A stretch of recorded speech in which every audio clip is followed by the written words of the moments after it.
Hello student, welcome back to learn with Jyoti. आज हम question answer solve करने जा रहे हैं बच्चों। क्लास 7th की इंग्लिश है, इंग्लिश रीडर बुक से लेसन नंबर 2 है। लेसन का नाम है द वाइज मैन 1। बच्चों, अगर आप मेरे चैनल पे पहली बार आ रहे हैं तो चैनल को सब्सक्राइब, वीडियो को लाइक ज़रूर करें। तो चलिए स्टार्ट करते हैं आज का क्वेश्चन आंसर। फर्स्ट क्वेश्चन है रीड एंड लर्न। बच्चों, यहाँ पे हमें जो वर्ड्स दिए गए हैं उसकी मीनिंग देखनी है।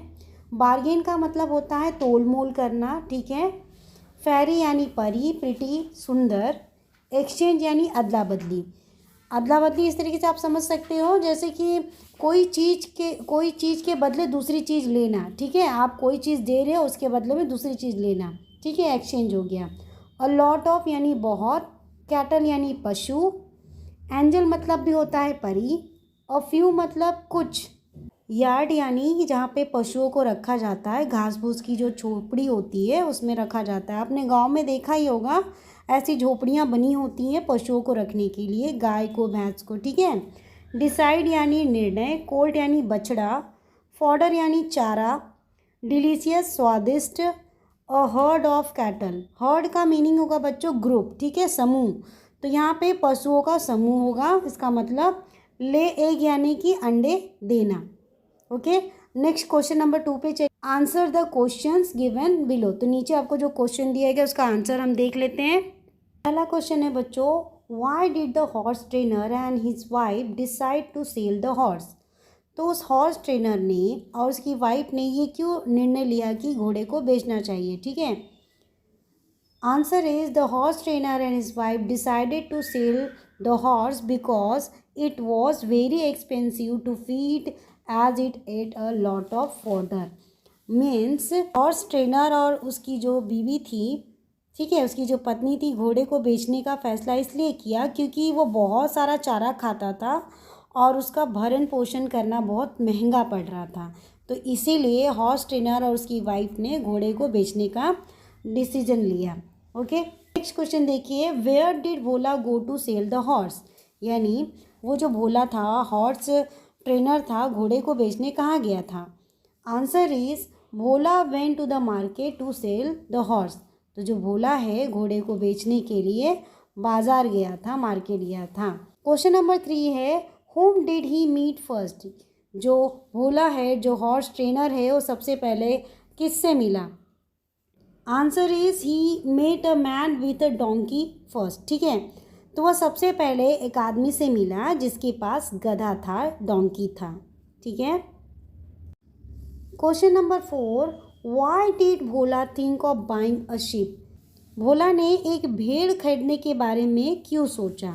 ही thought his wife would like to have a sheep in place of donkey, so Bhola thought of buying a sheep. तो भोला ने सोचा कि उसकी जो पत्नी है गधे के बजाय, डोंकी के बजाय भेड़ लेना चाहेगी, इसलिए उसने एक भेड़ खरीदने के बारे में सोचा। Okay, next question number 5, what did the girl having the green mangoes ask the horse trainer. तो हरे आमों वाली जो लड़की थी उसने हॉर्स ट्रेनर से क्या पूछा।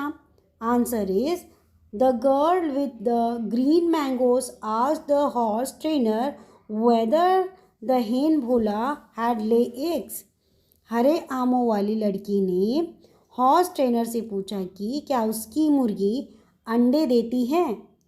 ओके, बी क्वेश्चन देखिए, tick the correct answer true और फॉल्स। ट्रू यानी सही, फॉल्स यानी गलत, और जो रॉन्ग होगा, जो गलत होगा, उसके आगे फॉल्स यानी एफ। ओके, तो फर्स्ट क्या है यहाँ पे देखिए क्वेश्चन, भोलास वाइफ वॉज आशा, ठीक है। तो यहाँ पे फर्स्ट वन क्या हो जाएगा, फॉल्स हो जाएगा। तो यहाँ पे हम फर्स्ट एफ लिख देते हैं, ठीक है। सेकेंड क्वेश्चन है, Bhola spend little money for feeding his horse. तो यहाँ पे क्या हो जाएगा, ट्रू। थर्ड है, his wife love to eat mango chutney. तो ये भी ट्रू हो जाएगा। फोर्थ है, the girl had a basket full of green mangoes. तो ये भी ट्रू हो जाएगा। फिफ्थ है, Bhola gave the sheep to the girl in exchange for her green mangoes. तो ये रॉन्ग, ये एफ हो जाएगा, ठीक है, लास्ट वन। क्वेश्चन 3 देखिए, वर्ड पावर में right one word for these, ठीक है। तो फर्स्ट है कि who one who trains a horse, जो घोड़ा राइड करना, घोड़ा चलाना सिखाता है, उसे क्या कहते हैं? तो यहाँ पे होगा horse trainer. Okay.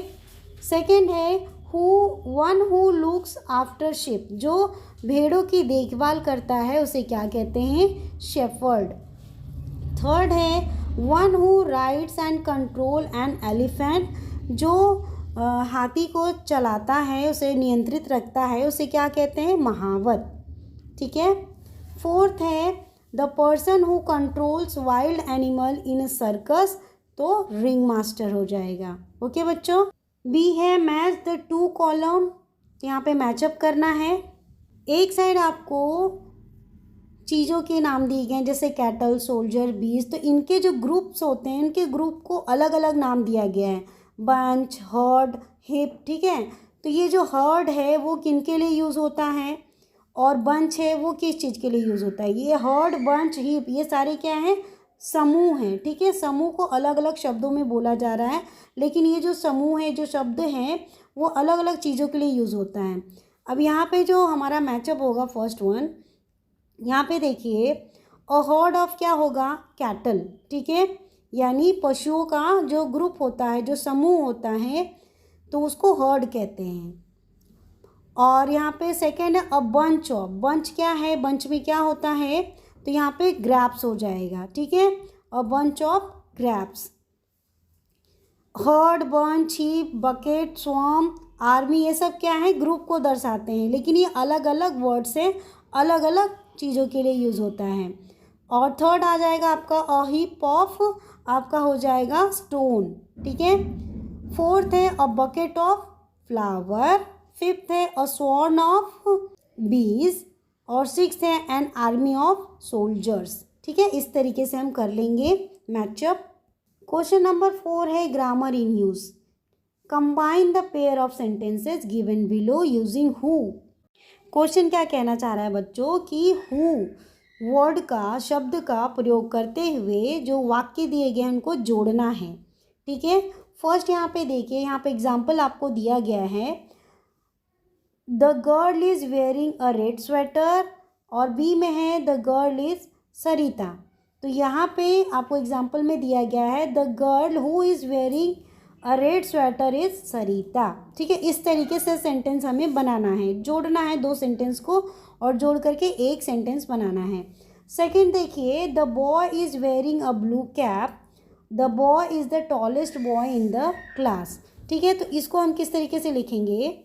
The boy who is wearing a blue cap is the tallest boy in the class.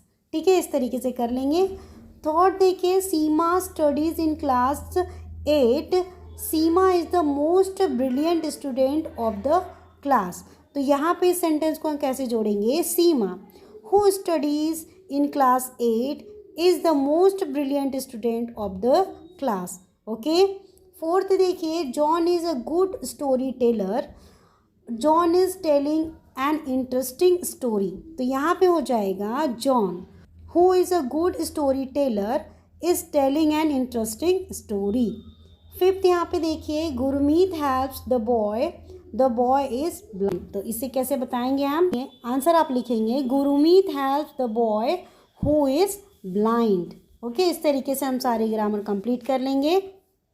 Question number 6 देखिए, लेट्स राइट में right a paragraph using the group of words given below. आपको words दिए गए हैं, उनका use करके आपको paragraph लिखना है बच्चों। यहाँ पे पैराग्राफ आप देख लीजिए।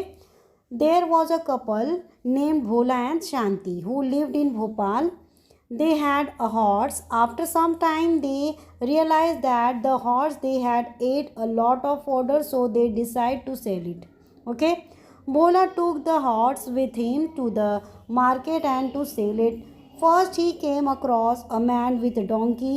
He thinks to sell his horse in exchange of the donkey. He thought that the donkey would be more useful than the horse. Then he walked a few yards and saw a woman with a sheep. He then thought that his wife would love to have sheep instead of the donkey. Then he exchanged the donkey with the sheep. Then he saw a boy carrying a hen. Again he thought to exchange his sheep with the hen. Then he met a girl with a basket of mangoes. Then he thought of exchanging his hand for the basket of mangoes so that his wife would make tasty chutney from it. तो इस तरीके से हम paragraph लिख लेंगे बच्चों। B question में देखिए, right a paragraph about mangoes using the following clues. तो यहाँ पे भी आपको पैराग्राफ लिखना है, आपको वर्ड्स दिए गए हैं। तो यहाँ पे देखिए, mangoes and raw mangoes are king of summer season. Mangoes are sweet in taste whereas raw mangoes are sweet and sour in taste. These both can be made into jam, pickle, etc. Mango juice is quite sweet and people love it. तो इस तरीके से हम paragraph. Question number 7 देखिए, let's do it. Read the following sentences and rewrite them using should. तो यहाँ पे आपको सेंटेंस दिए गए बच्चों, शुड का यूज़ करते हुए इन सेंटेंसेस को वापस से हमें लिखना है।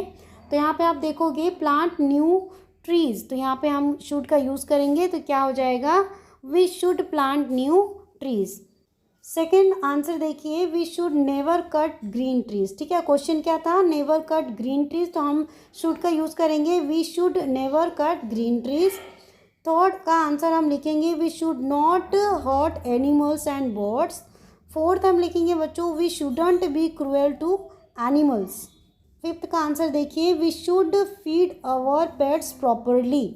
ओके, नेक्स्ट भी देखिए, now write more sentences using we should do and we should not do. तो हमें वी शुड डू और वी शुड नॉट डू का यूज़ करके दो तरीके के सेंटेंस बनाने हैं। ठीक है, पॉजिटिव एक निगेटिव। तो यहाँ पे पहला आपको एग्जाम्पल दे दिया गया है, we should get up early in the morning, और सेकंड हो जाएगा, we should not get up late in the morning. इस तरीके से हमें सेंटेंस बनाना है। सेकंड देखिए, we should respect elders, we should not be rude with elders. Third हम लिखेंगे, we should do our homework on time, we shouldn't give excuse for study. Fourth हम लिखेंगे, we should be active, we shouldn't B lazy. और fifth हो जाएगा हमारा, we should polite always, we shouldn't be rude. तो बच्चों यहाँ पे lesson number 2 the wise man 1 का क्वेश्चन आंसर कंप्लीट होता है। आई होप आपको क्वेश्चन आंसर समझ में आए होंगे। अब अगले वीडियो में मिलते हैं, टिल देन बाय बाय।